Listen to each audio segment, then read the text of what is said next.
गुरुर्ब्रह्मा गुरुर्विष्णुः गुरुर्देवो महेश्वरः गुरुः साक्षात् परं ब्रह्म तस्मै श्री गुरवे नमः। तस्मै श्री गुरवे नमः। किसी भी वस्तु का विषय का जो ज्ञान होता है, उस ज्ञान का क्या प्रयोजन है और उस प्रयोजन की स्पष्टता यदि हमारे बुद्धि में रही तो जो ज्ञान हमने प्राप्त किया है किसी वस्तु का, तो वो ज्ञान बोझा नहीं बनता। और यदि ज्ञान प्राप्त करने के बाद किस प्रयोजन से ज्ञान प्राप्त किया है यही मालूम नहीं, तो वही ज्ञान बोझा बन जाता है। जैसे यहां हमको भगवान कह रहे हैं, परम भूय प्रवक्ष्यामि ज्ञानानाम ज्ञानमुत्तमम यज्ञात्वा मुनयः सर्वे पराम सिद्धिमितो गताः। मैं तुमको सबसे श्रेष्ठ ज्ञान बताने वाला हूं, जिसके माध्यम से बड़े बड़े साधु संत परमात्मा को प्राप्त हो चुके हैं। माने उसके बाद उनको कुछ प्राप्तव्य नहीं रहा। तो ये हो गया ज्ञान का प्रयोजन। अब इसमें हमको दो प्रकार की बातें भगवान ने बतानी है, अभी तक कुछ बताई है और आगे बताएंगे। एक तो बात बताई है तत्व के बारे में और दूसरी बात बताई है प्रकृति के बारे में। और यह प्रकृति त्रिगुणात्मिका है, उसके ये रूप है इत्यादि। अब सवाल ये है कि इन दो ज्ञानों का करना क्या है हमको। तो जो प्रकृति का तीन गुणों का ज्ञान हम लोग यहां प्राप्त कर रहे हैं, उसका प्रयोजन गुणों में फंसना नहीं, बल्कि गुणों के परे जाने के लिए। जैसे समझो एक डॉक्टर है, हमारे मित्र है, पता नहीं आजकल कहां है। वो उस समय जवान थे, अभी तो बूढ़े हो गए होंगे हमारे जैसी। तो वो बहुत ही स्पिरिचुअल, सुबह उठ करके शुरू हो जाते थे और उसके कारण उनके लीवर को भी सिरोसिस हो गया था, पेट में बड़ा दर्द रहता था। और हम उनके यहां रहते थे तो लोग हमको कहते, आप उनके यहां क्यों रहते हो, आपको कोई दूसरा घर नहीं मिलता? हमने कहा कि वहां जो हमको मिलता है वो कहीं नहीं मिलता।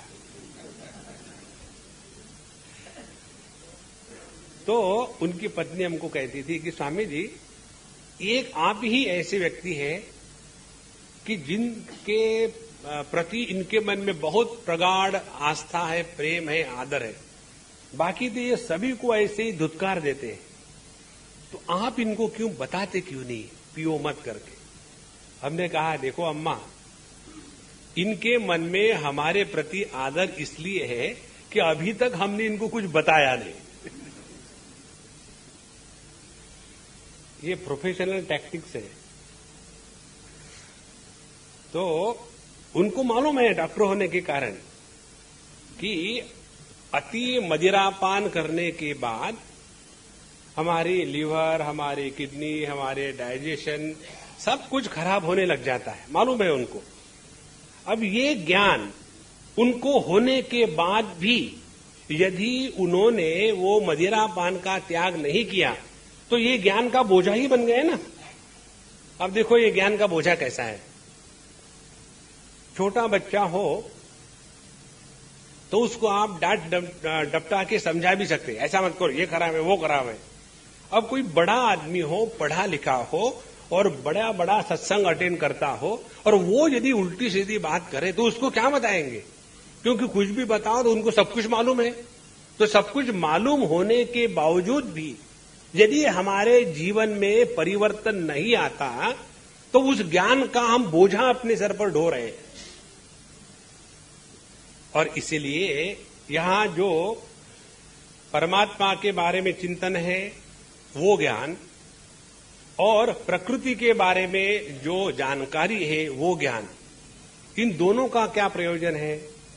तो प्रकृति के तीन गुणों का जो ज्ञान यहां बताया जा रहा है उसका प्रयोजन 3 गुणों के परे जाने में है, गुणों में फंसने के लिए नहीं है। नहीं तो हम उसी में फंस जाते हैं। हम तो बड़े सात्विक हैं, बाकी के लोगों के जैसे नहीं, बड़े तामसिक हैं, सीधा बिस्तर से निकल करके ना धोते हैं ना कुछ करते हैं, किचन में जाके खाना बनाते हैं, फिर ऐसा खाना खाएंगे लोग तो क्या होगा उनका। हमारे यहां तो ऐसा नहीं, हम तो जब सोते रहते हैं तो वहां भी नहा लेते, बड़े पवित्र हैं नारायण। तो यह हमको किसी भी गुण में फंसना नहीं है। ये जो ज्ञान है गुणों के परे जाने के लिए है। अब ये बात यदि समझ में आ गई तो दूसरी बात यह है, किसी भी वस्तु का त्याग 2 प्रकार से होता है। एक तो समझदारी के साथ और दूसरा नासमझी के साथ। नासमझी के साथ किया गया जो त्याग है वो टेम्पररी रहता है, हमेशा नहीं रहेगा। जैसे समझो हमने किसी ने हमको कहा कि देखो आपके बड़े उल्टे सीधे ग्रह चल रहे हैं, इसीलिए आपको मंगल का व्रत करना चाहिए, और यदि ये नहीं करोगे तो ऐसा होगा वैसा होगा। हम सोचे ठीक है बाबा कर डालते हैं, काहे को चांस ले। तो जो हमने वो व्रत करके ये खाना नहीं वो खाना नहीं छोड़ दिया है वो हमेशा थोड़ी टिकेगा। हम तो डेट देखते रहेंगे, जैसे चातुर्मास में प्याज लहसुन नहीं खाते वैसा। लेकिन जिसने समझदारी के साथ कोई बात करी है तो वो जो त्याग है वही असली त्याग होता है। इसी प्रकार से ये 3 गुणों के परे जाने के लिए 3 गुणों के बारे में हमको योग्य जानकारी होना आवश्यक है। जानकारी जब होगी तब हम उस जानकारी के साथ इन 3 गुणों के परे जा सकते हैं। और 3 गुणों के परे जाना माने 3 गुणों में रहते हुए भी तीनों गुणों के द्वारा प्रभावित नहीं होना, बल्कि यही 3 गुण हमारे नौकर बन जाए। देखो जैसे हम लोग ये जो बिजली की शक्ति है, द एनर्जी, ये बिजली के शक्ति के हम परे कैसे चले गए। ये बिजली के नियम क्या है, ये कैसी कार्य करती है, क्या करने से शॉक मारती है, क्या करने से नहीं मारती, ये सब हमारे पास ज्ञान है। अब ये ज्ञान अपने साथ में रह करके हम बिजली के साथ रहते हैं, लेकिन बिजली हम पर कोई हमला नहीं कर सकती। इतना ही नहीं कि इसी बिजली को जो इतनी शक्तिशाली है हमने अपना नौकर बना के रखा है। इसी प्रकार से प्रकृति का ज्ञान प्रकृति पर नियंत्रण पाने के लिए और नियंत्रण पाने के बाद जो हम प्रकृति के ऊपर उठते हैं वही असली प्रकृति के ऊपर उठना है। तो समझदारी भगवान कृष्ण को सबसे ज्यादा प्यारी थी। बुद्धियोगम उपाश्रित्य 10 बार भगवान ने समझदारी की बात करी है। तो ये जो 3 गुणों का चक्कर चल रहा है, वो जो 3 पत्ता होते हैं ना आप लोगों का खेलने का, सत्वगुण, हम तो सत्वगुणी हैं। जहां सत्वगुण का पत्ता नीचे डाल दिया रजोगुण आ जाएगा। इसीलिए इससे तीनों से ऊपर उठना है। तो इसमें हमने किस प्रकार से 3 गुण हमको बांधते हैं ये बताने के लिए 6वें श्लोक में सत्वगुण की बात बताई। तत्र सत्वम निर्मलत्वात् प्रकाशकम अनामयम सुख संगेन बध्नाति ज्ञान संगेन चानक। तो सत्वगुण का बंधन होता है सुख के प्रति आसक्ति और ज्ञान के प्रति अतृप्ति। ऐसे लगता है ये भी पढ़ ले वो भी पढ़ ले, ये भी जान ले वो भी जान ले, और इतना सब जानने पढ़ने के बाद दिमाग में खिचड़ी हो गई। अब पता नहीं भगवान दत्तात्रेय के पीछे लगे कि कन्हैया के पीछे लगे कि राम जी का धनुष्य पकड़ के रखे कि अपने हनुमान जी अच्छे हैं अपने जैसे। फिर कंफ्यूजन में पड़ गए। अब इतना सारा इकट्ठा काहे किया फिर? इसलिए यह जो सत्व गुण है सुख और ज्ञान के माध्यम से बांधता है। दूसरी बात, जो रजोगुण है वो हमको बांधता है तृष्णा संग समुद्भवम। रजोगुण का बंधन, तृष्णा माने अप्राप्त वस्तु की प्राप्ति होने के बाद भी संतुष्टि का अनुभव न होना, उसको कहते तृष्णा। इतना मिला तो और मिल जाए तो अच्छा है, जिसको कहते हैं 99 का चक्कर, वो कभी पूरा होगा ही नहीं। तो तृष्णा, संग, उसके प्रति बहुत आसक्ति, तन्य बदनादि कौन्तेय कर्म संगेन देहिनम। और जहां हमारे अंतःकरण में अपने कंगालीपन का भान हुआ कि हम तो अपूर्ण है, हम तो परिच्छिन्न है, तो अपनी अपूर्णता को, परिच्छिन्नता को पूर्ण करने के लिए जगत के वस्तु, व्यक्ति, देश, काल, परिस्थिति, इसको प्राप्त करने का प्रयत्न करेंगे। और इसको प्राप्त करने का प्रयत्न करेंगे तो उसी को कहेंगे कर्म। फिर ऐसा व्यक्ति इसी कर्म में फंस जाता है। इसीलिए रजोगुण कर्म के माध्यम से हमको बंधन में डालता है। अब तीसरी बात बताते हैं, तमस जो है तमोगुण, तमस्व ज्ञानजम विद्धि मोहनम सर्वदेही नाम। जो तमोगुण है वह अज्ञान का पुत्र है और सभी को वो मोह में डालता है। मोह 3 प्रकार से बताया है। एक प्रमाद, प्रमाद माने अपने कर्तव्य की विस्मृति होना, और ये विस्मृति हमेशा होते रहना, और इसके कारण जीवन में ना तो कोई दिशा है ना तो कोई लक्ष्य है, प्रमाद। दूसरी बात आलस्य, जीवन में किसी भी प्रकार का रस नहीं है। आलस्य किसको कहते हैं, प्रमाद किसको कहते हैं। प्रमाद में कर्तव्य की विस्मृति ही मुख्य कारण है, और आलस में कर्तव्य की स्मृति है लेकिन अब नहीं करेंगे, मालूम है मुझे अब करना चाहिए, एक बाद में करेंगे। तो फिर अब क्या करेंगे, अब टाइम वेस्ट क्यों करें, सो जाओ। हम लोग जो ज्यादा सोते हैं ना, तो सोने के पीछे देखिए, सोने के भी, निद्रा के भी 2 भाग है। एक वो निद्रा है जो सत्वगुण प्रधान निद्रा है, उस निद्रा से आप उठो तो एकदम फ्रेश महसूस होता है। जो दूसरी निद्रा है वो निद्रा आवश्यक नहीं है, नींद तो हो गई थी लेकिन उठ के क्या करेंगे, तो फिर क्या करो, फिर वही अपने बिस्तर के ऊपर में दोषे के जैसे कभी पेट पर के बल, कभी पीठ के बल, कभी इस साइड से कभी उस साइड से, और ऐसे फटकते रहे, और जब अब रह ही नहीं सकते तब उठे। तो यह जो निद्रा का विकृत स्वरूप है वह तमोगुण का कार्य हमको बंधन में डालता है। प्रमाद आलस्य निद्रा भी तन्य बदनाति भारत। यहां तक हम लोगों ने कल देखा था। अब 9वें श्लोक में प्रवेश कर रहे। सत्वं सुखे संजयति रज कर्मणि भारत ज्ञानमावृत्य तु तमः प्रमादे संजयत्युत। संजयति माने हमको दबा देता है, हम पर विजय प्राप्त करता है। 3 बार संजयति शब्द आया इसमें, सुखे संजयति, कर्मणि संजयति और प्रमादे संजयति, 3 बार। तो सत्वगुण जो है हम पर विजय कैसी प्राप्त करता है, ज्ञान के माध्यम से नहीं। देखो 2 बातें, पहले क्या बताया कि बांधने का तरीका क्या है, अब बता रहे हैं किसके द्वारा यह 3 गुण हम पर विजय प्राप्त करते हैं। तो जो सत्व गुण है, सुखे संजयति, सत्व गुण में यह दोष है कि हम हमेशा सुख की लालसा करते हैं। जो कल हमने यहां कार्ड दिखाए थे, हैप्पी कार्ड्स, उसमें एक कार्ड पर लिखा है कि the most miserable search is the search for happiness. और उस सुख के पीछे लग करके हम सबसे ज्यादा दुखी हो जाते हैं, और जो सुख की प्राप्ति का चक्कर है उसी को कहेंगे कि हम सत्वगुणी हैं। तो जो आदमी सुखी रहना चाहता वो क्या चाहेगा कि एकदम शांत हो, कोई डिस्टर्ब ना करे, हर लोग आकर के मुझे आदर दे, हर एक व्यक्ति मेरी बात माने, चारों तरफ एकदम कैसा शांत होना चाहिए, कहीं झगड़े नहीं हो, कहीं तूफान नहीं हो, कहीं टेररिज्म नहीं हो, तो कितना अच्छा होगा। बोर हो जाओगे, कितना अच्छा होगा।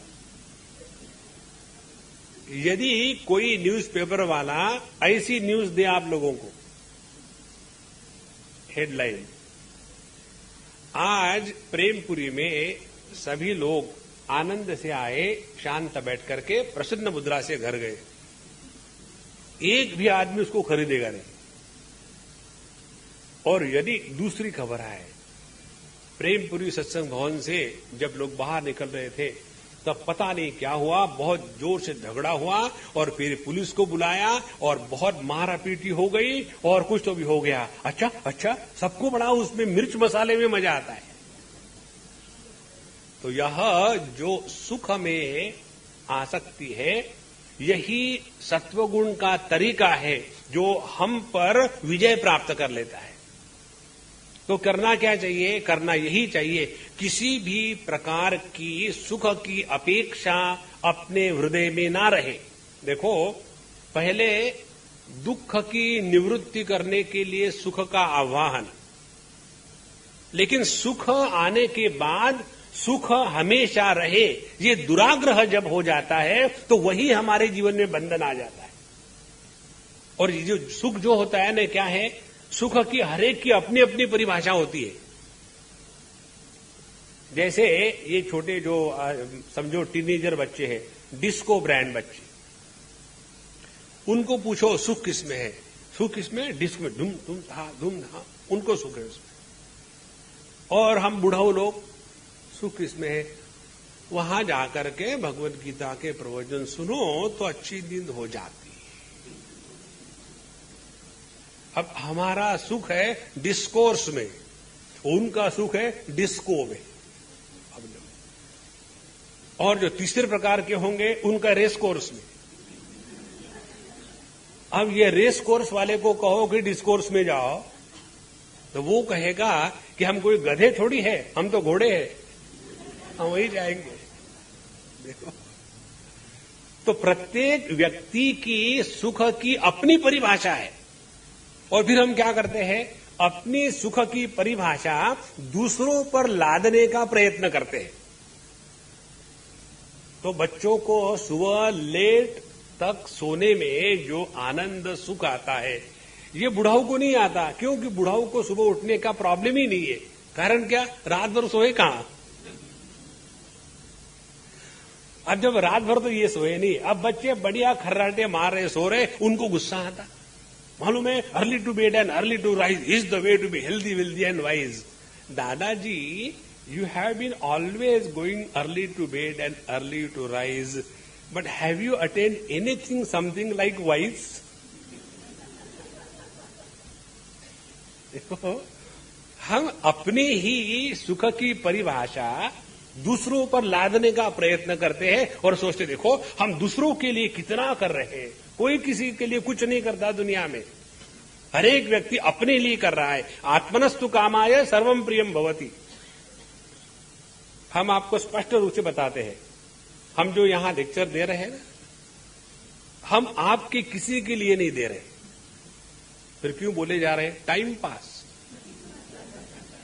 कुछ ना कुछ तो करना ही है ना, पापी पेट के लिए करना पड़ता है, ये तो कौन खिलाएगा। इसीलिए यह जो सत्व गुण है, ये हमको सुख के माध्यम से जीत लेता है और फिर हम उसी में लगे रहते हैं। अब देखो, आप लोग सभी अच्छे घर के हैं, अब तो यहां एसी-डीसी भी लग गया। हम लोग कई बार जाते हैं तीर्थ यात्रा में, तो जब जाते हैं तो सब बंदोबस्त कैसा होता है? 5 स्टार बंदोबस्त। यहां से हवाई जहाज से उतरेंगे, वहां एसी की बस होगी, 2x2 एयर कंडीशन बस, और वहां से जाएंगे। वहां जाने के बाद पहला हॉल्ट, और उसमें सब जगह अटैच है बाथरूम। और वहां जाने के बाद गंगा जी वर्टिकल, क्योंकि वहां हरिद्वार में जाकर के हॉरिजॉन्टल गंगा जी में नहाना सबके सामने बड़ा अटपटा लगता है। फिर 5 star Ganga ji standing from above, और ऐसा कर करा करके हम गए थे वहां अपने कैलाश में। वहां रामायण की कथा हुई। क्या बताएं आपको, इतना बढ़िया बंदोबस्त खाने का, पीने का, रहने का। ऐसे लगा ही नहीं कि कैलाश पर है, तो कहां लगा? ऐसे लगा बंबई में ही है। लेकिन रामायण का क्या होगा? वो तो हमेशा ही होता है। देखो, यह जो सुख का चक्कर है, मन में भ्रांति आ जाती है, अब तो हम बड़े बिल्कुल धार्मिक हो गए। इसीलिए अपने जीवन में थोड़े थोड़े कष्ट सहना चाहिए। और ये कष्ट सहने के लिए कभी तीर्थ यात्रा में जाना है तो अकेले जाओ, और अकेले जाना है उस वहां जाकर के अपने जितनी उपाधियां हैं ना, सब उपाधियां उतार डालो, और किसी धर्मशाला में आश्रम में जाकर के खड़े रहो विंडो के पास, और उनको कहो हमको यहां रहना है।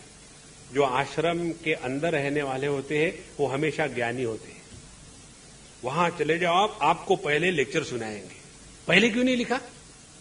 आके टपक पड़ते हैं। लिखने के लिए क्या होता है? लिखने को तो पढ़े लिखे लिखते हैं, इतने भी कॉमन सेंस नहीं है।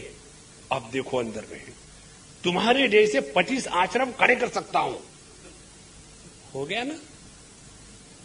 इसीलिए यह जो सत्वगुण है, सुख में हमको आसक्त करके हमको जीत लेता है, पहली बात।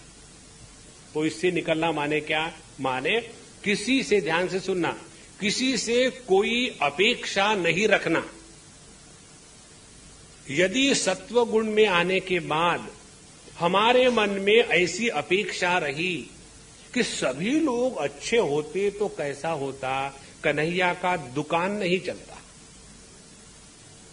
जैसी दुनिया भगवान ने बनाई है वही बढ़िया है, हमको जगत में किसी को सुधारना नहीं है और किसी से कोई अपेक्षा नहीं करनी है। जहां किसी से कोई अपेक्षा करी, दूसरों का भला करने के चक्कर में लग गए, हम आपको गारंटी देते हैं आपका सत्यानाश गारंटीड है। तो सत्वम सुखे संजयति। आगे रजहा कर्मणि भारत। हे भारत, हे परमात्मा के प्राप्ति के लिए चल पड़े साधक। भा माने प्रतिभा, ज्ञान, रत माने रमण करने वाला। तो हे भारत, रजहा कर्मणि संजयति। रजोगुण जो है हमको कर्म के माध्यम से जीत लेता है। कर्म के माध्यम से कैसा जीतता है, एक दो बातें देख ले। पहली बात, जब रजोगुण हमारे जीवन का मुख्य अंग बन जाता है तो ऐसा व्यक्ति स्वयं शांत नहीं बैठेगा, दूसरे को शांत नहीं बैठने देगा, पहली बात। दूसरी बात, कुछ ना कुछ करना है, करना है, करना है। तीसरी बात, अपना ये जो करने का रोग है उसको जस्टिफाई करेंगे, और फिर उसके लिए इतनी परेशानी, और फिर आंख में जाकर के पता नहीं हमने ये क्यों किया ऐसा, मुझे तो ऐसे लगता है अगले बार मैंने कान पकड़ लिए, अपने पकड़ो दूसरे के मत पकड़ना, कान पकड़ लिए हैं, अब मैं फिर से ये नहीं करूंगा। ये सब कर्म, रजोगुण का पुत्र हमको बंधन में डालता है, जीत लेता है। एक बार कहीं ऐसा कैंप हो रहा था और कुछ जितनी उन्होंने अरेंजमेंट करी उससे ज्यादा लोग आए थे, तो जितने भी ऑर्गेनाइज करने वाले थे फिर एक दूसरे पर हूं चल रहा था। तो मुझे बड़ा मजा आ रहा था। मुझे अशांति अच्छी लगती है, शांति नहीं अच्छी लगती। अशांति में जो आनंद है वो शांति में नहीं है। शांति में सब मुंह फुलाए बैठे मेडिटेशन करके। तो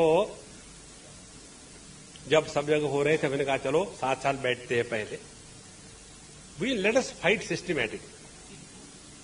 हमने कहा देखो समझो ये हम लोगों ने कैंप किया, तो कैसा पता चले कि ये कैंप सक्सेसफुल हुआ या नहीं हुआ। ज्यादा पैसे इकट्ठे किए इसलिए सक्सेसफुल हुआ? बोले नहीं। ज्यादा पब्लिक आ गई इसलिए सक्सेसफुल हुए? नहीं। तो फिर यदि इस पूरे कैंप के दौरान में जितने भी ऑर्गेनाइजर्स हैं, जितने भी पार्टिसिपेंट्स हैं और जो भी कंडक्ट करने वाले हैं, तो इस कैंप के दौरान में, कैंप होने के बाद यदि किसी के भी मन में ये एक बार भी प्रश्न आया अब इसके बाद हम फिर कभी नहीं करेंगे, तो समझ लेना ये टोटल फेल्यूर है। कर्म अपने हृदयस्थ आनंद की जब अभिव्यक्ति होती है तब बंधन नहीं करती। देखो, और कर्म करके जब हम कुछ चाहना, प्राप्त करना चाहते हैं, तभी वो कर्म हमको जीत लेता है। इसीलिए जो रजोगुण हमको कर्म के माध्यम से जीत लेता है, इसका तात्पर्य क्या है? तात्पर्य यह है कि हम अपने कर्म करने का तरीका बदल ले।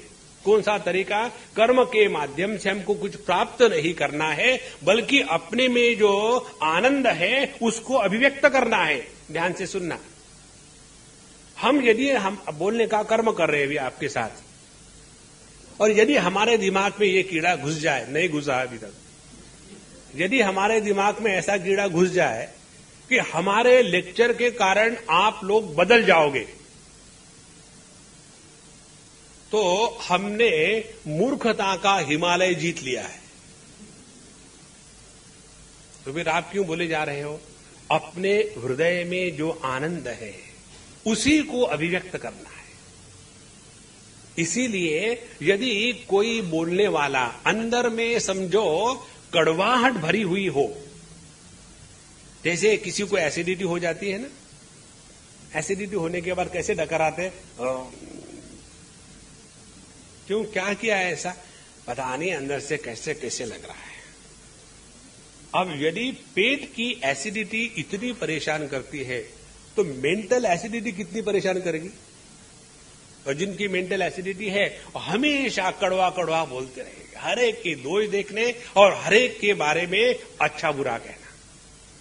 इसीलिए कर्म हमको बंधन में तब लाता है कि जब कर्म का प्रयोजन आनंद की प्राप्ति हो, लेकिन यदि कर्म की अभिव्यक्ति आनंद की हो तो वही कर्म हमको बंधन में नहीं लाता। तो रजहा कर्मणि भारत। तीसरी बात, ज्ञानमावृत्य तु तमः प्रमादे संजयति इत्युत। तो यह जो तमोगुण है वो हमको कैसे जीत लेता है? प्रमादे, ज्ञानम आवृत्य, दो प्रकार से हमारे ज्ञान पर ढक्कन डाल देता है। ज्ञान पर ढक्कन डाल देना माने क्या? किसी चीज के बारे में समझ ही नहीं होना, और यदि कोई बात समझ में आ भी गई तो बड़े आसानी से भूल जाना। तो पहली बात ज्ञान का आवरण माने समझ में कमी, और दूसरी प्रमाद माने हर चीज को भूल जाना। अब देखो हम लोग रोज अपने जीवन में कितनी सारी बातें करते हैं, इसमें यदि हमने नियम ले लिया है किसी चीज का कि रोज 15 माला करनी है। एक हमारी अम्मा है, आज मुझे मिलने आई थी, बड़ा अच्छा लगा। वो कभी भी हमारे सत्संग को नहीं आई आज तक, लेकिन इतनी ऊंची कोटि की साधक है, अत्यंत साधारण है। पैंट पहनती है, शर्ट पहनती है, बॉबकट है, हाय हाय करती है, लेकिन उसकी साधना की स्थिति इतनी श्रेष्ठ है। तो मुझे बोल रही थी कि स्वामी जी मैं आई नहीं, मुझे टाइम ही नहीं मिला, ये अधिक मास जो आया तो मैंने बहुत सारा शुरू कर दिया है। इसमें रोज मेरे 8-10 घंटे इसमें चले जाते हैं और टाइम बढ़िया पास हो जाता है। तो यदि हम अपने आप को नियम में रखें तो ये तमोगुण का बंधन, प्रमाद का बंधन हम जीत सकेंगे। तो 3 प्रकार के बंधन हमने देखे। बंधन माने इन 3 गुणों की हम पर विजय प्राप्त करने की प्रक्रिया। सत्वगुण सुख के माध्यम से, रजोगुण कर्म के माध्यम से, और तमोगुण प्रमाद के माध्यम से। तो इन तीनों को जीतने के लिए ये ज्ञान बताया है, ना कि किसी को दूसरे को पॉइंट आउट करने के लिए कि देखो ये तो तामसिक है, ये तो राजसिक है इत्यादि। अब सवाल ये आता है, ये जो 3 गुण है, ये 3 गुण किस प्रकार से कार्य करते हैं? जैसे हमने आपको कल परसों बताया था, ये तीनों गुण केवल अकेला कोई गुण नहीं रह सकता, तीनों साथ रहेंगे, क्योंकि ये तीनों प्रकृति के हैं। ऐसे नहीं कि इसमें केवल ही सत्व गुण है, बाकी रजस तमस नहीं है, ये असंभव है। ये तीनों गुण हमेशा साथ रहते हैं। तो सवाल ये है कि ये सत्व रजस तमस, ये 3 गुण देही को, जीव को किस प्रकार से जीतते हैं, ये बताने के लिए अब 10वें श्लोक में बताते हैं। रजस्तमश्चाभिभूय सत्वं भवति भारत, रजसत्वं तमश्चैव तमः सत्वं रजस्तथा। अब ये तीन गुण किस प्रकार से हम पर अभिभूत होकर के हमको जीत लेते, हमको हरा देते हैं, इसका बड़ा सरल गणित बताया भगवान ने। सत्व गुण रजस और तमस को दबा देता है और फिर हम पर भावी हो जाता है। रजोगुण जो है वो सत्व और तमस को दबा देता है, वो भावी हो जाता है, और तमोगुण जो है वो सत्व और रजस को दबा देता है और भावी हो जाता है। अब देखो ये हरेक के जीवन में नित्य निरंतर क्षण क्षण हो रहा है। जैसे समझो हमने निश्चय किया कि चलो सत्संग को चलते हैं, तो यह सत्व गुण का कार्य है, क्योंकि जो परमात्मा के पास ले जाता है वो सत्व गुण है, जो परमात्मा से दूर ले जाता है वो रजोगुण है, और जो जड़ बना देता है वो तमोगुण है।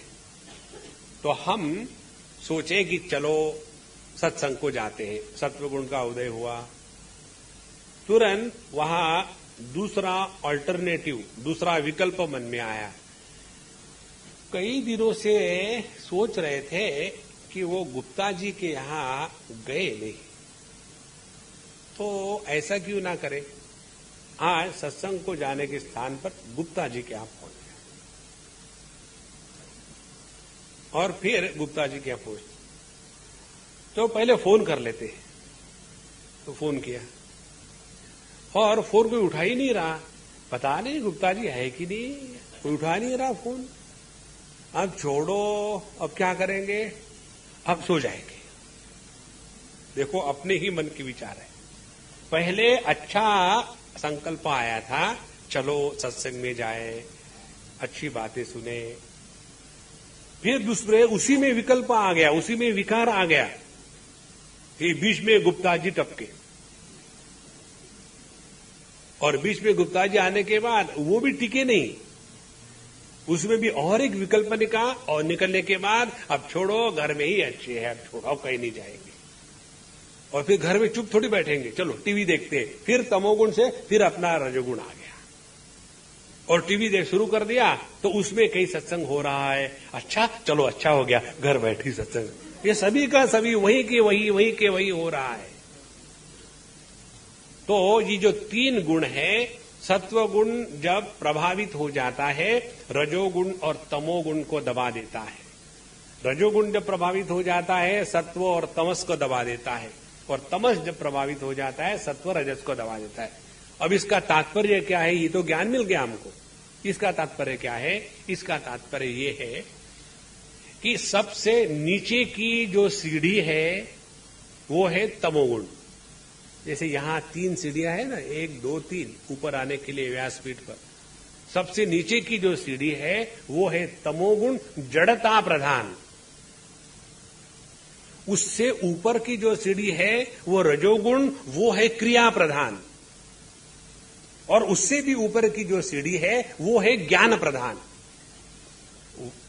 वस्तु से, जड़ वस्तुओं से क्रिया सूक्ष्म है और श्रेष्ठ है, और क्रिया से भी श्रेष्ठ है ज्ञान। और जब हम इस ज्ञान की स्थिति में आएंगे और ज्ञान में भी फंसे नहीं रहेंगे, तब जाकर के हम 3 गुणों के परे जा सकते हैं। तो इसीलिए अब ये जो भगवान ने बताया है इसको अपने जीवन में लाना है। पहले शुरू करते हैं सुबह से। कई लोगों के सामने ये समस्या है, और ये समस्या मुझे आज तक समझ भी नहीं आई, समस्या है ही नहीं, कहां है, लेकिन कहते हैं। एक ही ने कितने लोगों से हमने सुना, उनको कोई प्रॉब्लम नहीं है, यही उनकी समस्या है। स्वामी हमारे बच्चे सब ठीक ठाक है, वेल सेटल, और घर भी बड़ा अच्छा है, और पत्नी का भी कोई प्रॉब्लम नहीं, नॉर्मली होता है, वो भी प्रॉब्लम नहीं, और बिजनेस भी ठीक चल रहा है, किसी प्रकार की समस्या नहीं, स्वास्थ्य भी ठीक है, लेकिन पता नहीं क्यों बड़ा बोर सा, डिप्रेशन सा लगता है, तो मैं क्या करूं। अब बताओ, ऐसे प्रश्न का आप उत्तर क्या दोगे? जैसे किसी ने कहा कि देखो भाई स्वामी जी, मैं पत्नी के कारण तंग आ गया हूं, क्या करूं? तो वो पत्नी के ऊपर कुछ करना है, मैं सोच भी सकता हूं, लेकिन इनके सामने कोई समस्या है ही नहीं, और फिर भी ये अपना बोर होकर के पता नहीं क्या हो रहा क्या नहीं हो रहा। तो ये जो तमोगुण का प्रभाव है, जीवन में उत्साह का नहीं होना, कुछ करने को मन नहीं करना, बोर हो गए, पता नहीं मैं क्यों जिंदा हूं, ऐसे लोग मरते भी नहीं। प्रॉब्लम तो ये है, क्योंकि मरने के लिए भी आलस है। आप नहीं कल मरेंगे, आप नहीं, अभी आलस करेंगे, क्योंकि मरने के लिए भी जोश चाहिए। मुर्दा नहीं मर सकता, जिंदा ही मर सकता है। तो ऐसा जो तमोगुण हमारे जीवन में प्रभावित हो गया है, तो इस तमोगुण को निकालने के लिए पहली प्रक्रिया साधु संत शास्त्र बताते हैं, अपने जीवन में रजोगुण का आह्वान करो। और रजोगुण का आह्वान दो प्रकार से होता है। एक, किसी के पास जाकर के उन्होंने जो बताया उसको 100% स्वीकार करने की कसम खा लो। कई बार लोग हमको पूछते हैं तो हम कहते हैं भैया हम बताएंगे, लेकिन आपको गारंटी देते आप करोगे कुछ नहीं। केवल बताने से थोड़ी हुआ, करना तो आपको पड़ेगा ना। नहीं स्वामी जी, जैसे लोग कहते हैं ना, पंडित जी हमारे लिए 1 लाख मृत्युंजय का जप कर डालिए। उसे स्वामी जी मेरे लिए आप दौड़ के आइए। अरे राम, तो इस तमोगुण को निकालने के लिए पहली महत्व की बात यह है, कोई ना कोई ऐसा व्यक्ति, गुरु कहो महात्मा कहो, उसके सामने जाकर के अपने आप को समर्पित कर दो कि मुझे कुछ नहीं आता, मैं महा बेवकूफ हूं, अब बताओ मैं क्या करूं। और उसके बाद वो जो बताएंगे करो, देखो कितना फर्क पड़ता है। लेकिन प्रॉब्लम क्या होता है ऐसा लोगों का, ये विचार बहुत करते हैं निगेटिव।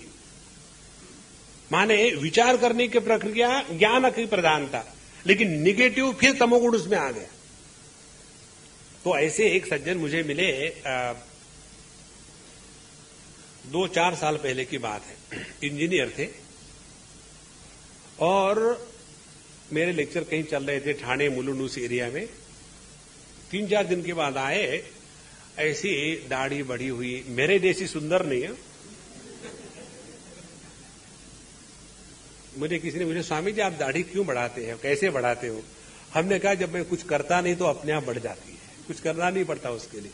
यदि स्टाइल रखनी हो तो हाँ फिर कुछ करना पड़ेगा, स्टाइल नहीं रखनी तो वो ठीक है। तो वैसी उनकी दाढ़ी बीड़ी बड़ी हुई थी और आकर बोले स्वामी जी मुझे आप बचाइए। हमने कहा ठीक है मैं चले जाता हूं, मेरे से बच जाओ पहली बात। नहीं आपसे नहीं बचना, मुझे अपने आप से बचाइए। तो हमने कहा तुमने क्या किया अपने को? बोले स्वामी जी मेरी शादी हो गई, 15-20 साल हो गए, भगवान की दया से 3-4 बच्चे भी हो गए, भगवान की दया असीम है। और मेरी पत्नी नौकरी करती है, काम करती है, मैं कुछ नहीं करता। पिछले 15-20 साल से मैंने कुछ नहीं किया। अब मुझे लगता है कुछ करूं, लेकिन कुछ होता ही नहीं, जीवन में कुछ रस ही नहीं रहा, अब मैं क्या करूं? तो मैंने उनको कहा देखो इससे तुम निकल सकते हो यदि तुम मेरी बात बिना आर्गुमेंट के मानोगे तो, और नहीं मानोगे तो और सत्यानाश होगा। अब बताओ घबरा गए। तो स्वामी जी ऐसा मत कहना, ऐसा ही होगा, या तो इधर या तो उधर। बोले ठीक है बताइए क्या करूं? हमने कहा मुलुंड से सुबह निकलो, चर्च गेट तक पैदल जाओ और वापस आ जाओ, और बस यही करना, कुछ मत करना। और ये कम से कम 2-4-6 महीने करना, फिर मुझे बताना।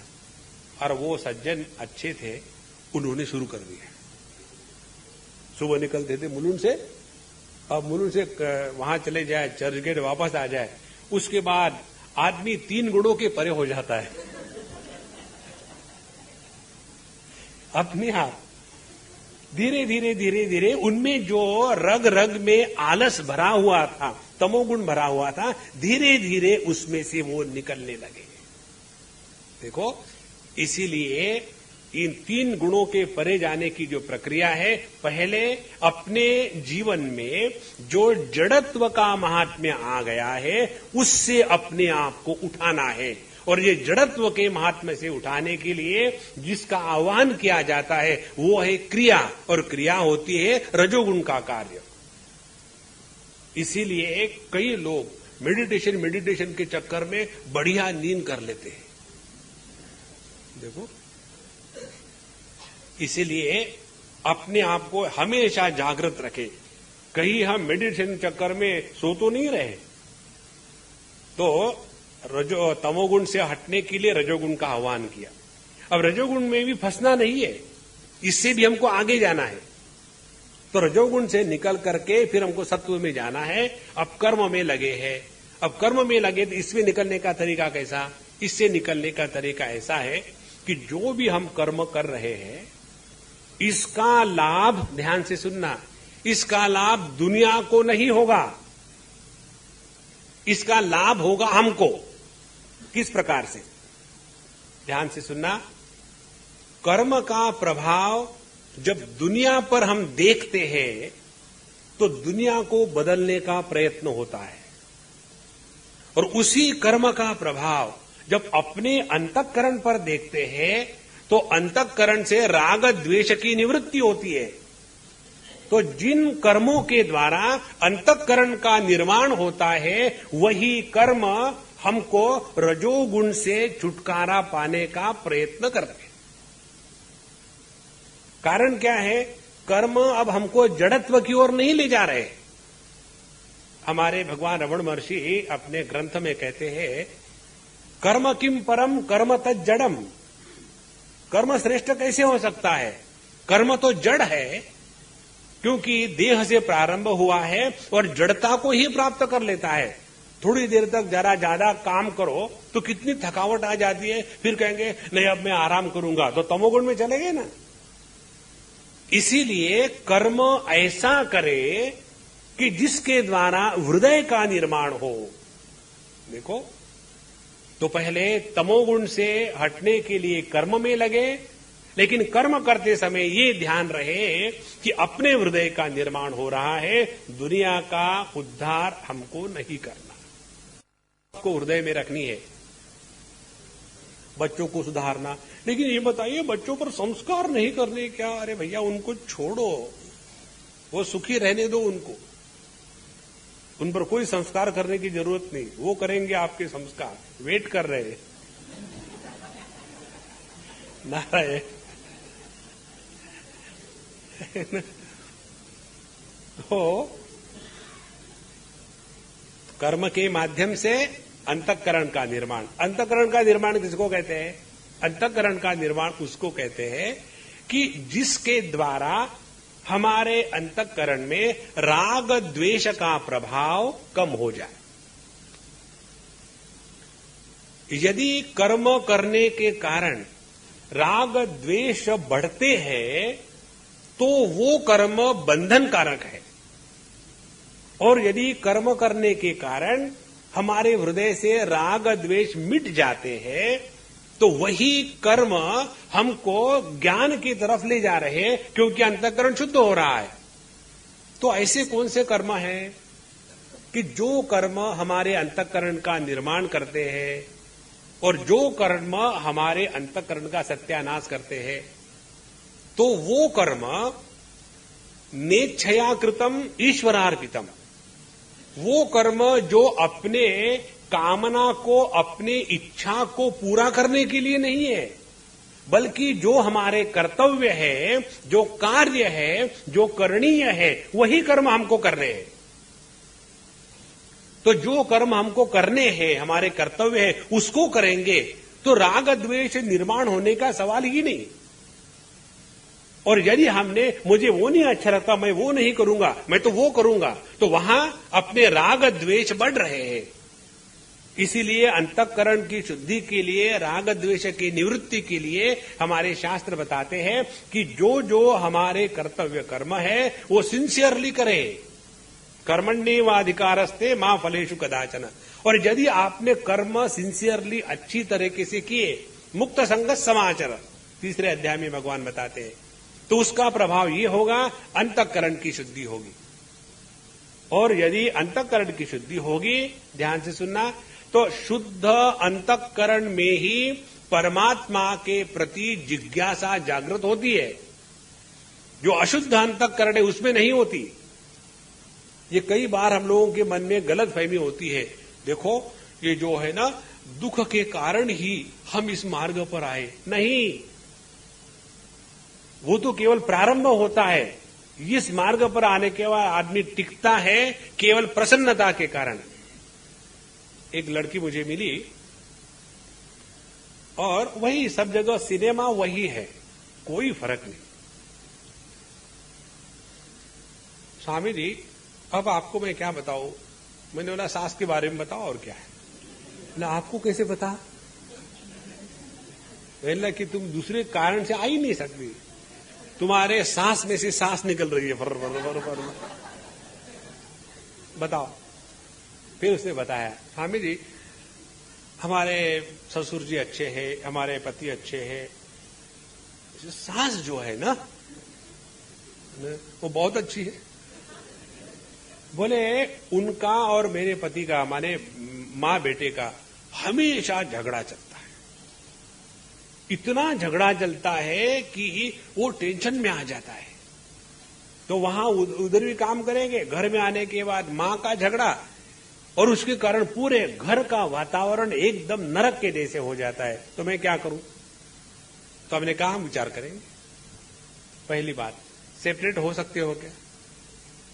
स्वामी जी लेकिन देखो, मैंने डिस्कशन नहीं करना, आपको विचार करना है। सेपरेट हो सकते हो क्या? हाँ या ना में उत्तर दो। बोले स्वामी जी नहीं। वेरी गुड, सेपरेट होने की जरूरत नहीं। दूसरी बात, वो जो है इस उम्र में आकर के, 60 से ऊपर है ना, 60 से ऊपर है, इस उम्र में आकर के कोई सुधरता नहीं, कोई बदलता नहीं। क्योंकि इस उम्र में आने के बाद बदलने की एक ही प्रक्रिया है, भगवान से प्रार्थना करो कि भगवान अब उठाओ।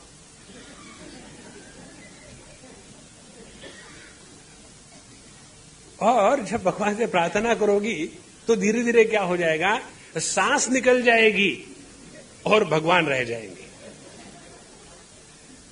देखो, आर्तो जिज्ञासुर अर्थार्थी ज्ञानी च भरतर चव। मैं हमेशा झूठ नहीं बोलता, भगवान के शब्द है ये। तो अपने दुखों के कारण भले हम इस आध्यात्मिक मार्ग पर आ जाए, लेकिन आगे जाकर के भगवान कहते हैं प्रसन्न चेतसो ह्याशु बुद्धि परिअवतिष्ठते। जो प्रसन्न चेतस है उसी की बुद्धि परमात्मा में स्थिर होती है। देखो, यदि दुख के कारण हम इस मार्ग पर आ गए, आने के बाद ये मत समझ लेना दुख कम हो जाएंगे, वो तो वैसे के वैसे ही रहेंगे। इस दुनिया में एक भी व्यक्ति ऐसा नहीं है जिसके जीवन में दुख नहीं होते, केवल मुर्दा छोड़ करके। तो यदि आपको अपने जीवन से दुख हमेशा के लिए निकाल देने तो मरो, लेकिन कैसे मरो? कबीर के जैसे जिंदा मरो। कबीर जी कहते हैं ना कि मरना मरना तो सब कुछ सबको ही कहते हैं, लेकिन मरना जानता कौन है? ऐसे मरो कि फिर मरने की नौबत ना आए। और वो जो मरना है वो अपने स्वरूप को पहचानना है। इसीलिए इस रजोगुण को कर्म के द्वारा जागृत करके इसके बंधन में नहीं आना, इसीलिए ऐसा कर्म करने का तरीका ढूंढे कि जिसके द्वारा अपने अंतःकरण का निर्माण हो, दुनिया का निर्माण ना हो। दुनिया जैसी चल रही है बढ़िया चल रही है। अब देखो, मुझे कल परसों एक लड़की मिला, तो उसने लिखा, Swami ji I met you for the first time और बड़ा अच्छा लगा, और आप जाने के बाद ये धूम धड़ाका यहां हो गया और मैं बड़ा घबरा गया हूं और समझ भी नहीं आता क्या करे। कॉलेज में भी वही मूड है, हॉस्टल में भी वही मूड है, और मेरा भी मन बड़ा खराब हो गया है। Please guide me, what should I do, why people are so bad, why they are doing like this thing. तो मैंने उसको पत्र लिखा, देखो पहली बात यह है, ज्यादा परेशान होने की कोई बात नहीं।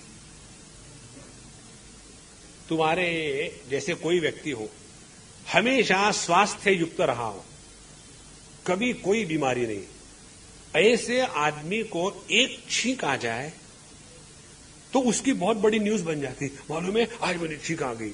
और जिनको अस्थमा है वो तो 24 घंटे कू कू करते रहते हैं, उनको कोई फर्क नहीं पड़ता। हमने कहा देखो ये तुमने अपनी जिंदगी में पहली बार देखा है, इसलिए इतने गड़बड़ाते हो। हमारे हिंदुस्तान में आ जाओ, हम पहले गिनते हैं आज कितने मरे। हमको काहे को डर लगता है? तो इससे निकलो और अपने मन को अपने अभ्यास में, स्टडीज में लगाओ और इस चक्कर में मत पड़ना। दुनिया ऐसी क्यों है? भगवान की दुनिया को सुधारना मत, अपने अंतःकरण को सुधारना। जिसने अपने अंतःकरण को सुधारा है वही भगवान की दुनिया में दोष नहीं है ये देख सकता है। इस दुनिया में दोष हमको तब दिखते हैं जब हमारा अंतःकरण अपवित्र हो गया हो तब। जैसे कबीर कहते हैं ना कि बुरा जो देख न मैं चला, दुनिया में बुराई नहीं है, ये तो अपने अंतःकरण की जो गंदगी है वही बाहर छिड़क करके हम देखते हैं। हमने ही अपने अंतःकरण में किसी वस्तु व्यक्ति के प्रति महात्म्य बुद्धि बना दी है और सोचते हैं वही वस्तु वही व्यक्ति हमको सुख देने का कारण बनते हैं। ये सभी का सभी मनीराम का चक्कर है, बाहर कुछ नहीं है। इसीलिए इस अंतःकरण को शुद्ध करने की प्रक्रिया पहले तमोगुण से हटा करके रजोगुण को जागृत किया और रजोगुण में आने के बाद रजोगुण के कर्म बंधन से हटने के लिए कर्म के माध्यम से जगत का नहीं अपने अंतःकरण का निर्माण करना है। वो कर्म जिसके द्वारा अंतःकरण का निर्माण होता है उसको धर्म कहते हैं। और जिस व्यक्ति का जीवन धार्मिक हो उसका अंतःकरण शुद्ध, पवित्र और प्रसन्न रहता है। 3 बात। शुद्ध इसलिए कि किसी के प्रति राग द्वेष नहीं। इस दुनिया में या तो कहो कोई अपना नहीं, या तो सब कुछ अपना है। अपने आप हृदय से राग द्वेष निकल जाएंगे। ये बड़ा ध्यान से देखना है अपने हृदय में। क्या अभी भी हमारे मन में किसी व्यक्ति, किसी वस्तु, किसी घटना को देख करके, जान करके मन में द्वेष, घृणा आती है क्या? यदि वो आ रही है तो अभी धोबी के पास जाना जरूरी है, फिर अभी और मेहनत करनी पड़ेगी। तो जितना हम अपने अंतःकरण के शुद्धि के तरफ ध्यान देंगे उतना हमारा धार्मिक जीवन है।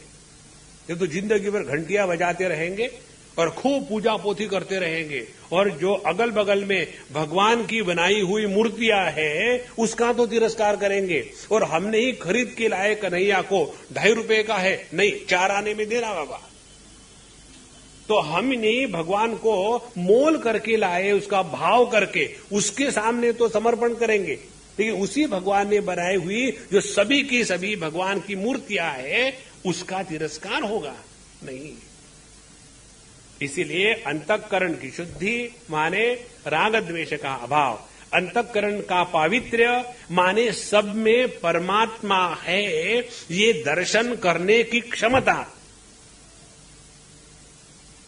देखो ये 2 बातें जब हो जाती है तब उसके प्रभाव से जो अंतःकरण की स्थिति है उसको कहते हैं प्रसन्न।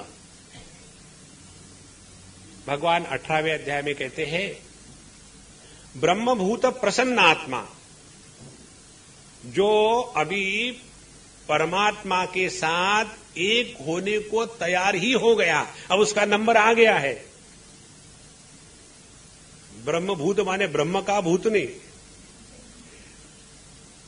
तो जो अभी परमात्मा में एक होने के लिए मानो तैयार हो ही गया है। जैसे ये स्टूडेंट लोग जाते हैं ना मेडिकल कॉलेज में, फर्स्ट ईयर से जाने के बाद ही सब उनको डॉक्टर कहना शुरू कर देते, डॉक्टर साहब आओ, डॉक्टर साहब जाओ, डीओजी एसएबी।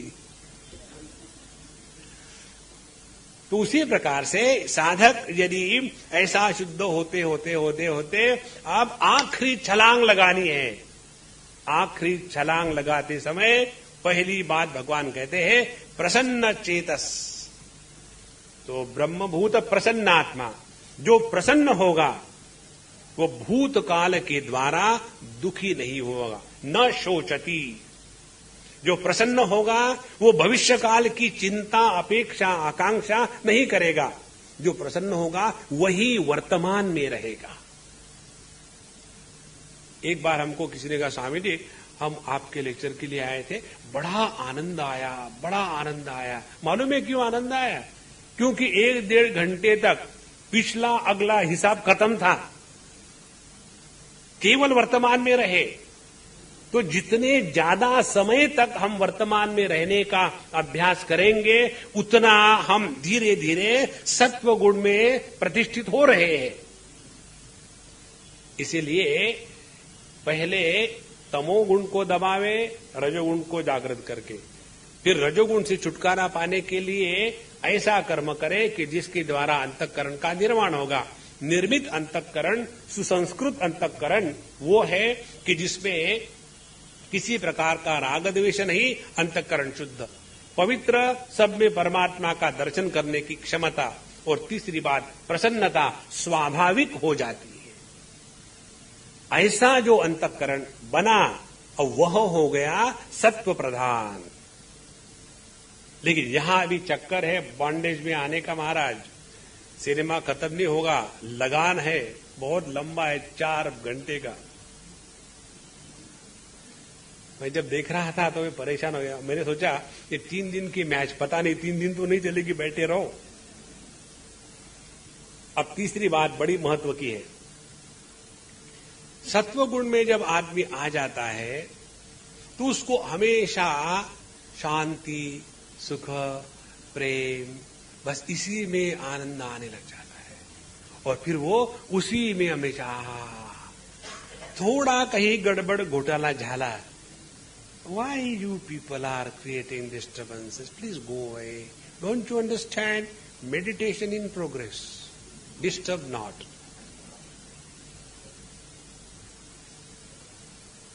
वह सत्वगुण जो रजोगुण और तमोगुण इनके विकारों का तिरस्कार करता है, वह सत्वगुण हमको बांधने का कारण बनता है।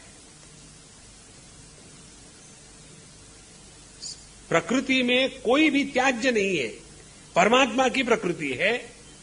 यदि तमोगुण नहीं होगा तो जीवन नहीं चलेगा, रजोगुण नहीं होगा तो जीवन नहीं चलेगा, और सत्वगुण नहीं होगा तो जीवन नहीं चलेगा। तीनों की आवश्यकता है और तीनों में सुंदरता है।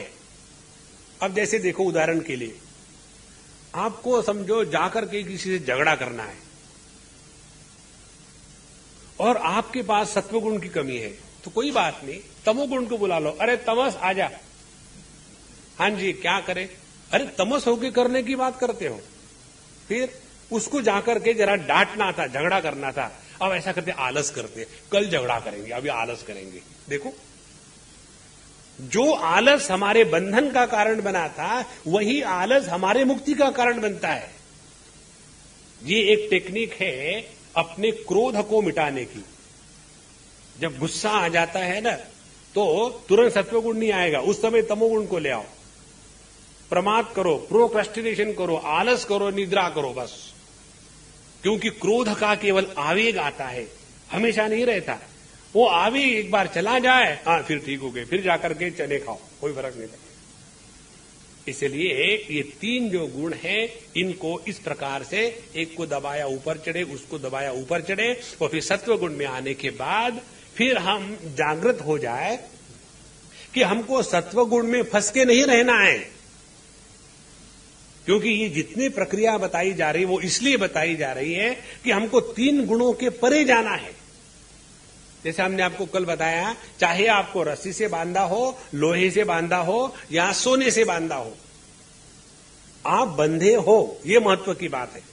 और बड़ी विचित्र बात है, जो लोहे की चेन होती है ना, चोरों को जिससे बांधते हैं, वो बड़ी मोटी और तगड़ी होती है, और जो सोने की चेन होती है वो बड़ी पतली होती है लेकिन पक्की बांधती है।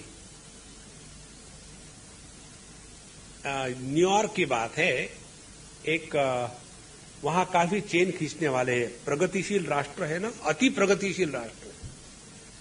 तो एक आदमी आया, उसने अपने किसी हिंदुस्तानी अम्मा के गले से खींच करके वो चेन ले गया। और हिंदुस्तानी बड़े इंटेलिजेंट, वो चेन नकली थी, इमिटेशन। और वो बेचारा ले गया इतनी मेहनत करके, चेन छीन करके, देखा नकली निकली, उसको बड़ा गुस्सा आया। फिर देख रहा था कि कब वो आती है, कब वो आती है। और फिर उसने देखा कि वो अम्मा आ गई। गया, ना देखा ना आगे पीछे, जोर से एक चाटा लगा, थड़ास के। चेन पहनती हो, वो भी असली नहीं। देखो, ये जो सोने की चेन है ना, पतली होती, बंधन उतना ही है। उसी प्रकार से चाहे तमोगुण का रहे, रजोगुण का रहे, सत्वगुण का रहे, ये तीनों बंधन में ही डालते हैं। जब तक हम इन तीनों के ऊपर नहीं उठेंगे, तब तक के इस प्रकृति का जो ज्ञान हमने प्राप्त किया है, वो हमको बंधन कारक ही रहेगा। नहीं तो समझदारी के बाद यदि आदमी गलती करता है तो उसके प्रति सहानुभूति नहीं होती, उसके प्रति तरस आता है। जैसे छोटा कोई बच्चा हो और वो यदि समझो ज्यादा मिठाई खाता हो और सुनता नहीं हो, तो हम समझे कि भाई समझ भी नहीं आता बच्चे को, ठीक है। लेकिन कोई बड़ा हो गया हो, अब उसको डायबिटीज से मालूम है, इसको परेशानी होती है, एक उंगली कट गई है और टांग कटने का समय आया है, और फिर भी वो मिठाई के पीछे पागल हो रहा है, तो ऐसे आदमी को देख करके क्या उसके ऊपर सहानुभूति होगी कि तरस होगा? समझता सब कुछ है। इसीलिए यह भगवत गीता का अध्ययन करने के बाद हम सबको दुखी होने का अधिकार छीन लिया गया है। The you cannot afford to be miserable. फिर हम क्या करें? वही तो एक आता है। तो ये जो तीन गुण है, एक दूसरों को दबा करके ऊपर आ जाते हैं।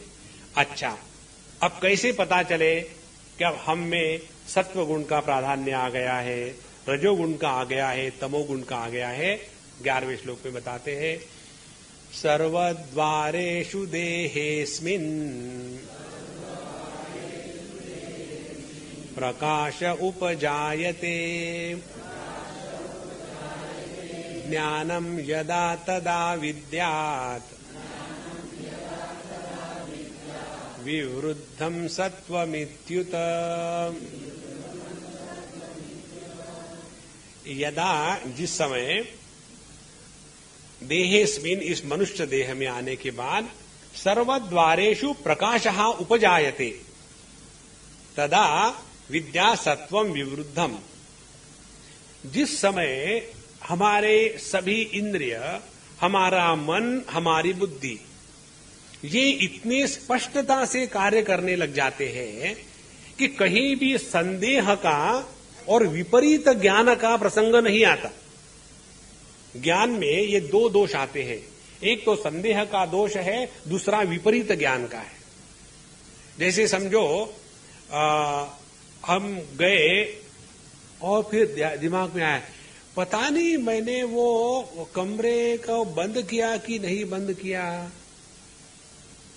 आप ही तो निकले ने, लेकिन मुझे याद नहीं, जरा देख के आता। एक सज्जन थे, उनके साथ हम रहते थे, बुढ़ाऊ थे, बड़ा मजा आता था। रोज उनका वही धंधा।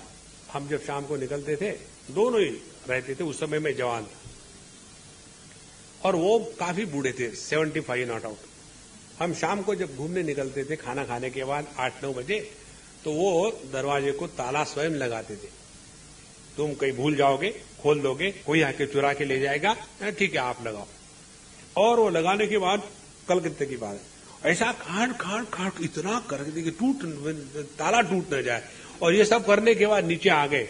नीचे आने के बाद फिर कहते, मैंने ताला लगाया क्या? और फिर मुझे मजा आता था, लगाया आपने की नहीं, मुझे क्या मालूम। अच्छा मैं एक बार देख के आता। और फिर ऊपर जाएंगे और खाड़ कर हम कहते हैं कि वो दरवाजा नीचे मत ले आना, उसको ऊपर ही रख देना। उसके बाद समझो कहीं गए, हम लोग यहां किस लिए आए? किस लिए? खाना खाने के लिए। हाँ फिर ठीक है। माने किसी भी प्रकार का जो भी कर्म कर रहे हैं वो क्या है वो मालूम नहीं, किसको देखे, मैं उसको मिला कि नहीं मिला, मैंने खाना खाया कि नहीं खाया। ये जो है ना अपने सभी इंद्रियों का, अपने मन का, अपने बुद्धि का यह जो प्रकाश है, ये जब बहुत बढ़िया हो जाता है तब समझ लेना अपना जो सत्व गुण है अब वो बहुत ऊंचे स्तर पर आ गया है। अब देखो अपने अपने जीवन में कई बार जब लोग आते हैं तो 2-3 प्रकार के हमको कमेंट मिलते हैं।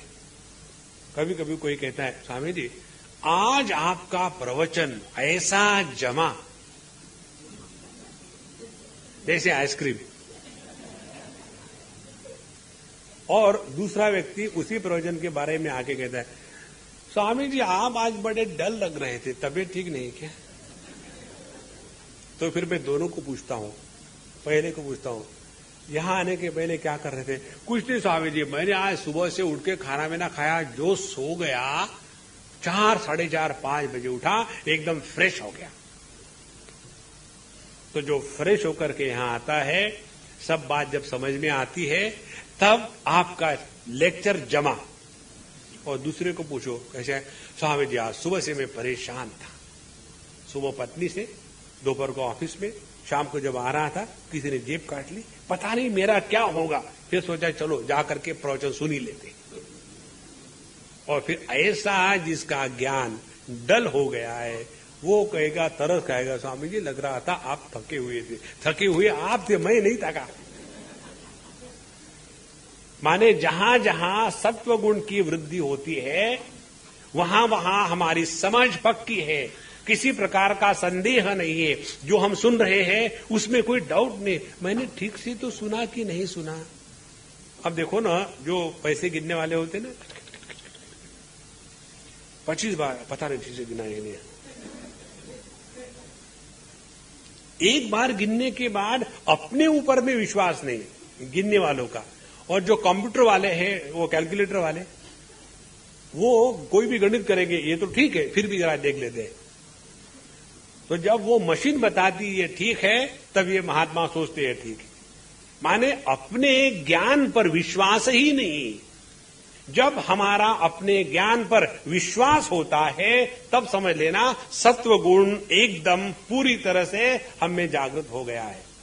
ध्यान से सुनना, ऐसा सत्व गुण जब पूरी तरह से जागृत हो जाता है तो जो जो बात हमने शास्त्रों से पढ़ी है, संतों से सुनी है, वो स्पष्ट हो जाती है कि किस प्रकार से यह अन्नमय कोश मेरे से भिन्न है, किस प्रकार से यह प्राणमय कोश मेरे से भिन्न है, किस प्रकार से मनोमय कोश मेरे से भिन्न है, किस प्रकार से ये जीव के 3 पहलू प्रकृति, परमात्मा और परमात्मा की प्रकृति में पुरुष के रूप में अभिव्यक्ति, और इसमें परमात्मा सत्य है, प्रकृति उसकी उपाधि है, और उस उपाधि में पुरुष की जीव की अभिव्यक्ति है। ये सब बातें ऐसी स्पष्ट हो जाती है कि उसके लिए झगड़ा नहीं करना पड़ता। पता नहीं क्या है वो ईगो समझ में ही नहीं आता, बड़ा ट्राई मारा है।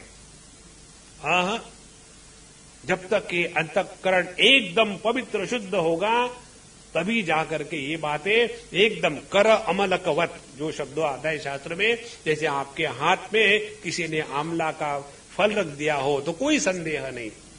तो जब हमारे इंद्रियों में, जब हमारे कर्मों में, जब हमारे ज्ञान में किसी भी प्रकार का संदेह और विपरीत भावना, और दूसरी बात है विपरीत भावना। विपरीत भावना माने क्या? जो भी सामने से आया उसको हमेशा उल्टा समझ लेना। कारण क्या है? मन में विक्षेप है। वो सामने से कोई ना, पता नहीं कौन है लेकिन मुझे जरा डाउट ही लग रहा है। ऐसा क्यों तुमको डाउट लग रहा है?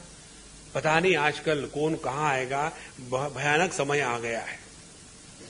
तो हरेक के बारे में डाउट करना, हरेक को उल्टा समझ लेना, ऐसा जो व्यक्ति है ना जो हरेक का डाउट करता है, हरेक को विपरीत समझता है, उसका जीवन बड़ा मुश्किल हो जाता है। तो जिसका अंतःकरण शुद्ध हो गया और सत्व गुण बढ़ गया है, ध्यान से सुनना, ऐसा व्यक्ति किसी से धोखा भी नहीं खाता। ये मत समझ लेना कि आध्यात्मिक मार्ग पर चल पड़े, सभी कन्हैया लाल है, कोई भी आकर के चाटा लगा के चले जाए, क्या कन्हैया ने मारा, नहीं। एकदम अपना ज्ञान, लोगों का परसेप्शन, कौन क्या है स्पष्ट समझ में आ जाता है। इसीलिए जब सत्व गुण बढ़ जाता है, सर्वद्वारेषु देहेस्मिन् प्रकाश उपजायते ज्ञानम यदा तदा विद्यान विवृद्धम सत्वमित्युत। तो हमारा ज्ञान, हमारी समझ, हमारा परसेप्शन सब कुछ स्पष्ट हो गया तो समझ लेना सत्वगुण बढ़ गया। अब जो दूसरे गुण हैं दो, उसके बारे में अगले 2 श्लोकों में बताते हैं। लोभ प्रवृत्तिरारंभः कर्मणामशमस्पृहा रजस्येतानि जायन्ते विवृद्धे भरतर्षभ। भरतर्षभ माने हे भरत वंश में श्रेष्ठ। ऋषभ का तात्पर्य है जो ज्ञान प्रधान व्यक्ति है उसको ऋषभ कहते हैं, ऋषभ देव भगवान। तो भरतर्षभ ऐसे ऋषभ देव जी के कुल में उत्पन्न हे श्रेष्ठ अर्जुन। उस समय समझ लेना रजोगुण बढ़ गया। किस समय? अब इसके बताते 2-3 बातें। एक, लोभ, दूसरी प्रवृत्ति, तीसरी आरंभ, चौथी कर्मणाम अशमः, 5वीं स्पृहा। ये 5 बातें जब हमारे अंतःकरण में बढ़ जाती है, हमारे जीवन में बढ़ जाती है, तो समझ लेना अब ये रजोगुण हम पर हमला कर चुका है। एक एक देखेंगे। लोभ, लोभ किसको कहते हैं? लोभ माने अप्राप्त वस्तु की प्राप्ति होने के बाद भी और मिले ये जो भाव हृदय में बना रहता है उसको कहते हैं लोभ। जिस दिन ये बात अपने जीवन में आएगी, किस दिन और कौन सी बात, यहां तक काफी है, इसके आगे आवश्यकता नहीं। Enough up to this point, not further. ये बात जब हृदय में स्पष्ट रूप से आ जाती है, समझ लेना भगवान की बड़ी कृपा हो गई। नहीं तो इस लोभ का कोई अंत नहीं। हमारे तुलसीदास जी महाराज रामचरितमानस में लोभ की तुलना करते हैं कफ के जैसे। लोभ चित छाती कफ अपारा। जैसे छाती में कफ बन जाता है ना, कितना भी खास करके निकालो और फिर भर के आ जाता है, उसी प्रकार से ये लोभ की ऐसी वृत्ति है, वो कभी शांत नहीं होगी। लोभ। दूसरी बात प्रवृत्ति। प्रवृत्ति माने जो जो कर्म हमको करने हैं वो करते रहे और कोई भी सामने आ जाए कर्म करने को हमेशा तैयार, प्रवृत्ति। दूसरा आरंभ।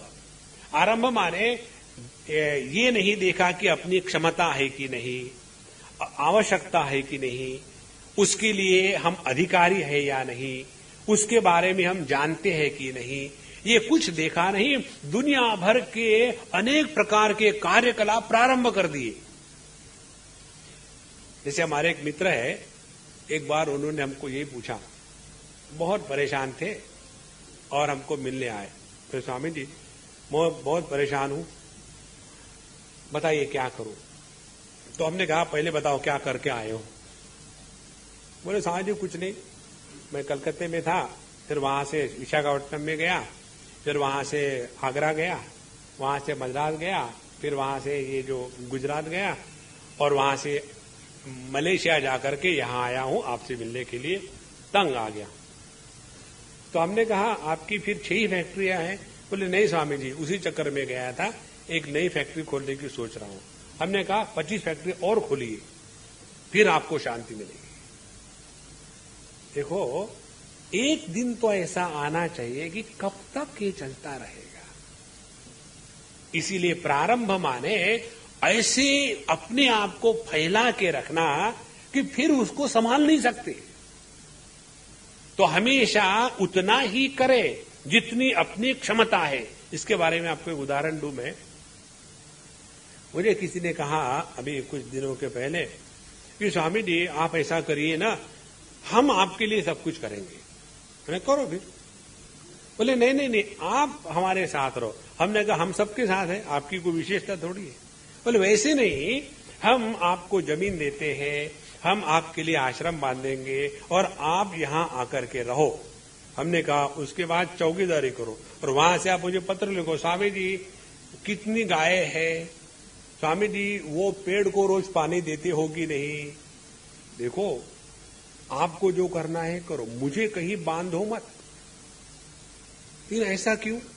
हमने कहा देखो, यदि राज्य करना है, भगवान रामचंद्र का राज्य अयोध्या में नहीं था। भगवान रामचंद्र का राज्य था मनुष्य मात्र के हृदय में। अयोध्यावासी राम यदि ईंट पत्थर की अयोध्या में ही रहते तो आज तक अनेक राजा जैसे हो गए, उनका भी नाम नष्ट हो जाता। भगवान राम का जो साम्राज्य है वो जिंदा मनुष्य के हृदय में अभी तक है। इसीलिए जब तक के मनुष्य जिंदा रहेगा, भगवान रामचंद्र का राज्य कभी समाप्त नहीं होगा। ये तो कितने बड़े बड़े किंग आ गए, रोमन अंपायर आया, क्या नहीं है, सबका सब ईंट पत्थरों का वही रह जाता है।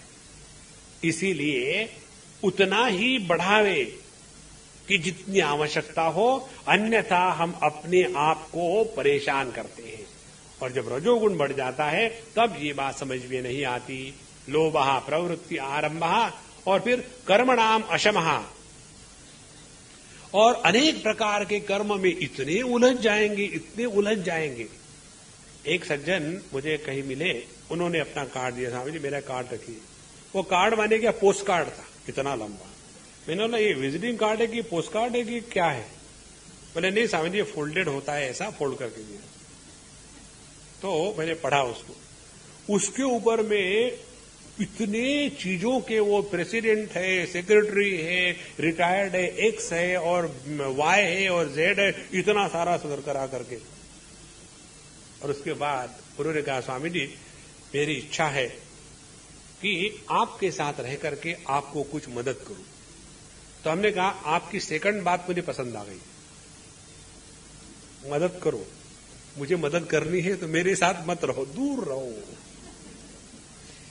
इतनी सारी दुनिया भर की चीजें, rotary club, round club, square club, triangular club, दुनिया भर के क्लब क्लब क्लब, और उसमें एक और क्लब, आध्यात्मिक क्लब। और ऐसे जो लोग हमेशा बिजी बिजी बिजी, यहां से गए वहां गए, वहां से, काहे को इतना दौड़ना भागना। आज हम भागवत में बोल रहे थे, सुबह बड़ा सुंदर विचार आया। जैसे देखो ये जो राउंड है, पेरीफेरी, सरकमफरेंस, रिम, यहां यदि कोई रहेगा और इसको हम जोर से घुमाएंगे तो ज्यादा प्रभाव होगा।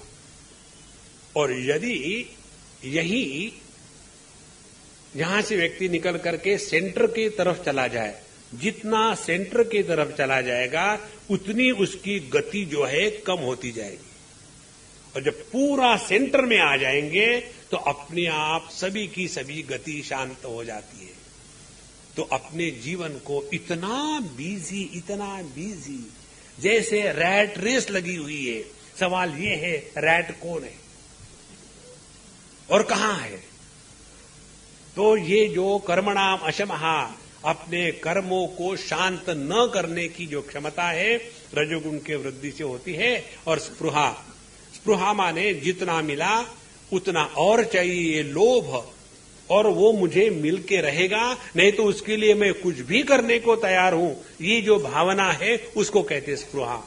तो जहां जहां रजोगुण बहुत बढ़ जाता है, इस प्रकार से व्यक्ति अपने आप को लोभ, प्रवृत्ति आरंभ, कर्मणाम अशमः और स्पृहा, ये 5 प्रकार से अपने आप को जकड़ लेता है।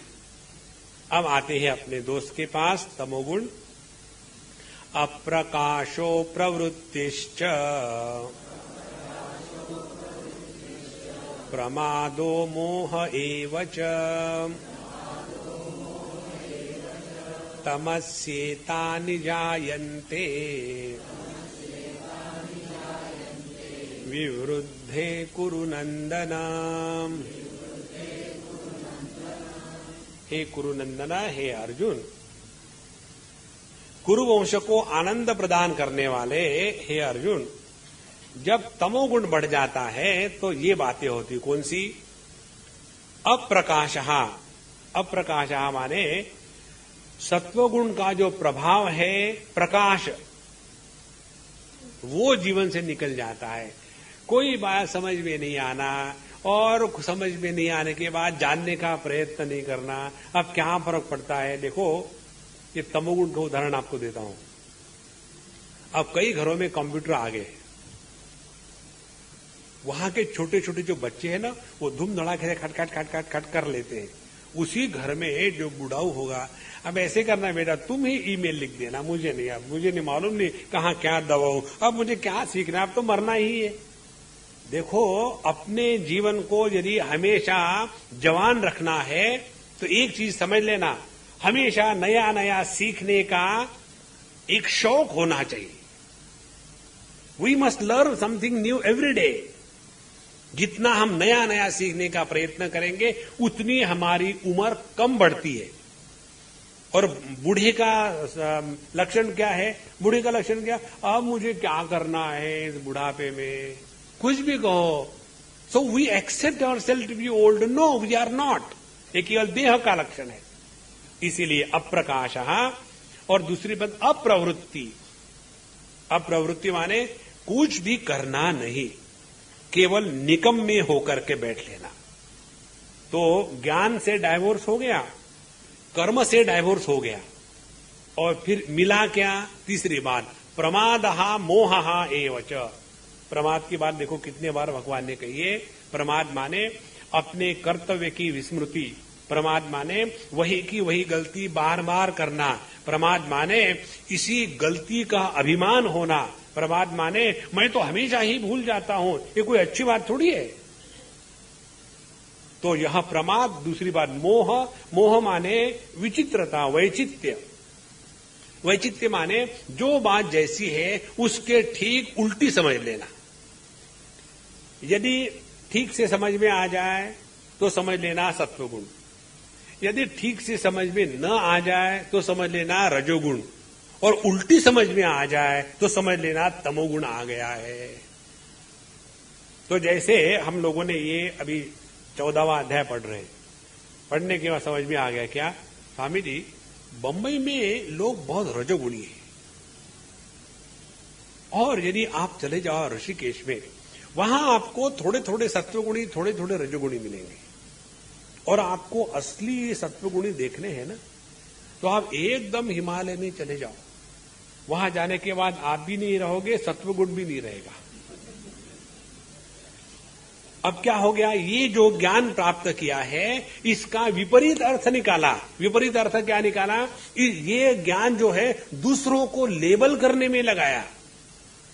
देखो, इस ज्ञान का प्रभाव अपने सुधारने में हुआ तो ये ज्ञान योग्य प्रकार से है, नहीं तो इसी को मोह कहते हैं। इस मोह में आकर के व्यक्ति किसी भी दूसरे को दोष देना, दूसरे के दोष देखना, दूसरों को उपदेश करना, दूसरे के लिए डिसीजन लेना, ये करने में हिचकिचाता नहीं। इसलिए यह जो तमोगुण का तीसरा कार्य है, मोह एवच। एवच माने निद्रा भी। तो जिस व्यक्ति के जीवन में तमोगुण बढ़ जाता है, तो तमोगुण के 3 कार्य, प्रमाद, मोह, निद्रा, आलस्य इत्यादि, और ज्ञान माने प्रकाश, और प्रवृत्ति माने रजोगुण, इन दोनों का अभाव, ये जब हो जाते हैं तब समझ लेना अब तमोगुण हम पर छा रहा है। अब मैं आपको एक बात बताता हूं। जब हम लोग आते हैं ना यहां कितने बजे? 6 बजे। तो 6 बजे जब आते हैं तो सब लोग एक्सक्लेमेशन के जैसे बैठते हैं। एक्सक्लेमेशन का तात्पर्य है उद्गारवाचक चिन्ह, है ना? हरि ओम। और जैसे जैसे समय जाता है, धीरे धीरे आधा घंटा 1 घंटा हो गया तो क्वेश्चन मार्क, और थोड़ा समय होने के बाद यहां कुछ दिख नहीं रहा, अंडरलाइन।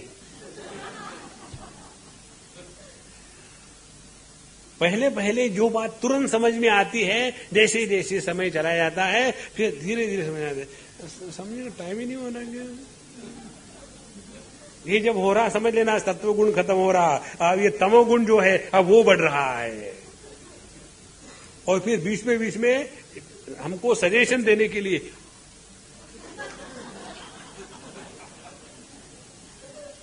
मैंने, स्वामी जी यदि आप मुंह बंद नहीं करोगे तो मैंने मुंह खोल दिया है।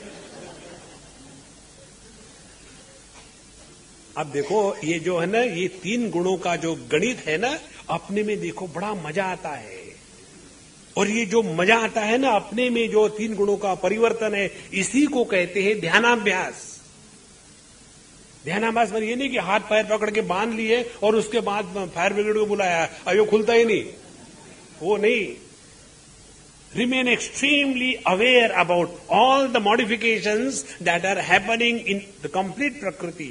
तीनों गुणों के जितने भी परिवर्तन है, जितने भी उसमें विकार है, उसको यदि हम स्पष्टता से जान सके, देख सके, वही ध्यानाभ्यास है। ओम पूर्णमदः पूर्णमिदं पूर्णात् पूर्णमुदच्यते पूर्णस्य पूर्णमादाय पूर्णमेवावशिष्यते। ओम शांति शांति शांति। हरि ओम। श्री गुरुभ्यो नमः। हरि ओम।